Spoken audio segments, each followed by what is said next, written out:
Hello, and here is the news at this hour from T-Solid TV. I am Olaide Amosu. Here are some major headlines. Robbers invade Ibadan community. AJIMOBI plunged Oyo into 150 billion debt, PDP replies APC. Lagos doctors begin indefinite sit-at-home. Ondo PDP to hold primaries in July. Trump fires back against China's massive disinformation about coronavirus. Pulev won't step down for Joshua Fury fight. Now, the news in details. Over 20 daredevil robbers were said to have invaded Jamade Street opposite Goshen Land, a sub-community of APETE in Ido local government, early Thursday morning, inflicting deep machete cuts on 6 persons and carted away valuable properties. A student hostel was also attacked in the area, with about 4 students sustaining machete cuts, while others were inflicted with other varying degrees of injuries. The police was said to have been called, but did not arrive until after 1 hour 30 minutes, despite its close proximity to a police station. Victims stated the thieves were mostly young boys who carted away with laptops, phones, and cash while destroying valuables. The disturbed residents stated that the entire APETE and particularly Yidi Arola and Ariyibi communities have been under attacks by thieves since the partial lockdown of Oyo State due to coronavirus pandemic. They urged the Oyo Police Command to beef up security in the area. The Oyo State chapter of People's Democratic Party (PDP) has expressed its dismay over a press statement credited to the state major opposition party, the All Progressive Congress (APC), for condemning a move by the state government under the leadership of Governor Seyi Makinde to borrow the sum of 20 billion naira from a commercial bank in Nigeria to improve on critical sectors of the state and provide for economic relief. The ruling party, in a press statement signed by its state publicity secretary, Engineer Akim Olatunji, on Wednesday, said that the condemnation by Oyo APC in the face of harsh and unpleasant economic realities was not only embarrassing and shameful, but also shows the height of deceit from a political party that has lost its connection with present economic realities as a result of its blindness by sheer desperation to pull down Makinde's government by all means. According to the statement, PDP wondered why the opposition applauded the federal government under its administration for embarking on a series of unaccountable loans, including a recent 850 billion, which the National Assembly hurriedly approved, and running Nigeria's economy on deficit, and condemned Makinde's similar move to cushion the state economy, stressing that Oyo APC was playing politics at the detriment of the people. The Nigerian Medical Association (NMA) Lagos State chapter has directed its members to immediately proceed on an indefinite sit-at-home protest starting from 6 p.m. on Wednesday. The association gave the directive in a joint statement by its chairman, Dr. Sali Hosseini, and secretary, Dr. Ramon Muronkola. However, the NMA national president, Dr. Francis Faduyile, said he is not aware of the strike. The NMA leaders said that their decision was as a result of the conflicting directives by the state government and law enforcement agents on the status of essential workers, including doctors and other health workers. It will be recalled that Inspector General of Police Muhammad Adamu has directed that the curfew will affect all and sundry, irrespective of your position in fighting against the global pandemic of COVID-19. The People's Democratic Party (PDP) in Ondo State will be holding its governorship primaries on July 22, 2020, despite the global pandemic of coronavirus. The National Organizing Secretary of the party, Colonel Austin Akobodu, disclosed this in a statement on Wednesday. Akobodu noted that the primaries will be conducted by the party's gubernatorial electoral committee, while the election will hold in the state on October 10, 2020.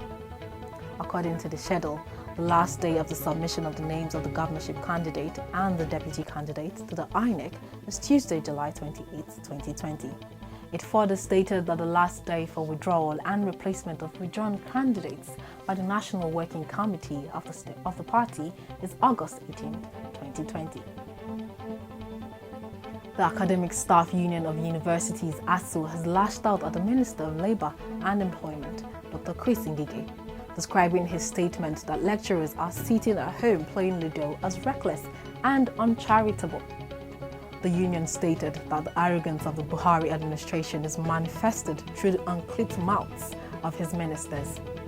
Minister of Labour and Employment, Dr. Ngige, had reportedly asked ASU to suspend its ongoing strike as precondition for renegotiating ASU-FGN agreements, saying lecturers were sitting at home playing video games when they're supposed to be doing research on how to solve COVID-19 pandemic.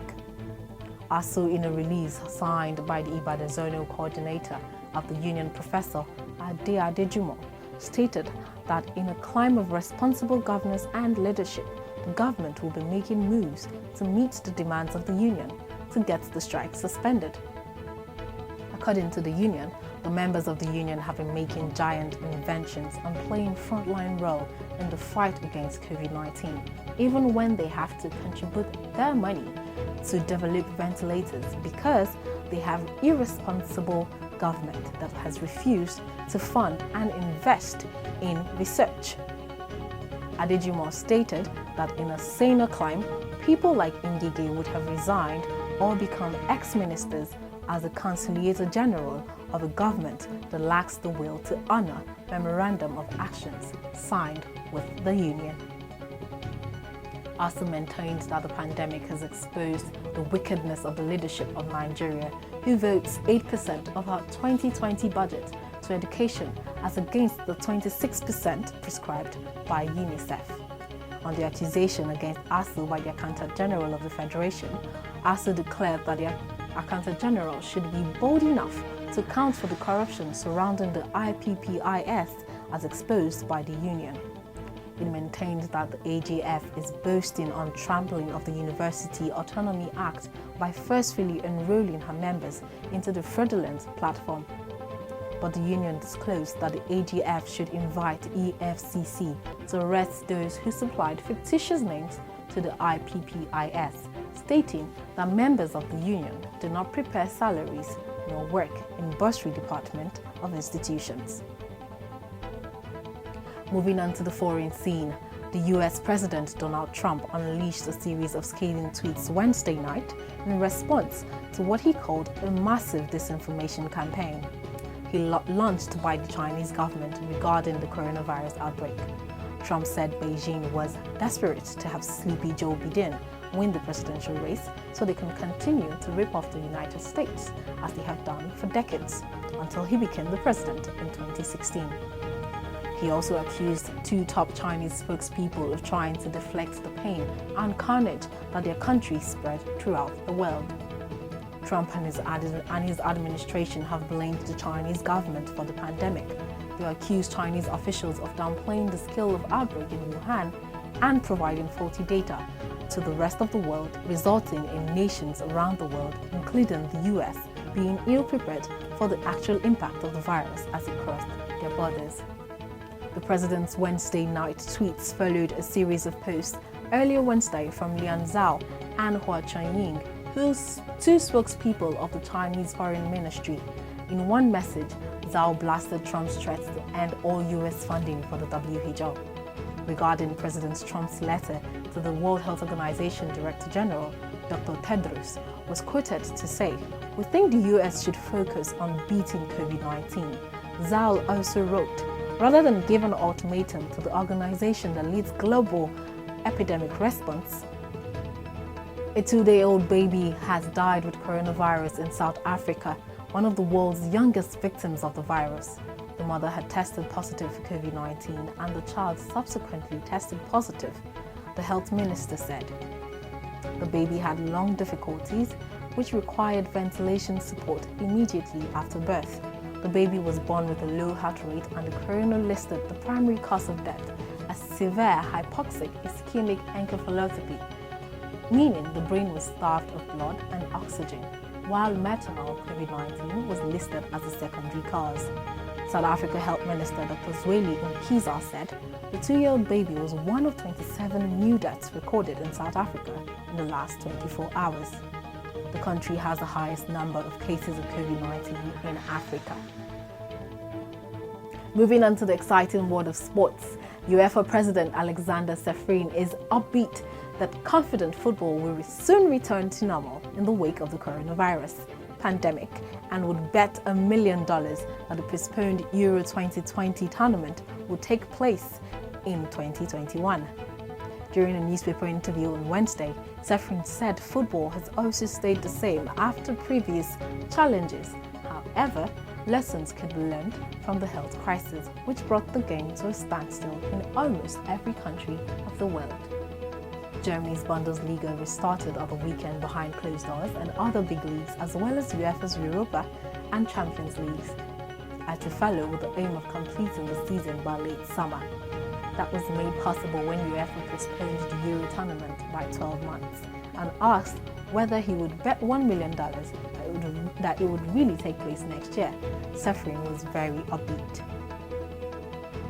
Kubrat Pulev has said that he will not step away from his shot at the world heavyweight belts and warned Anthony Joshua to either fight or vacate the title.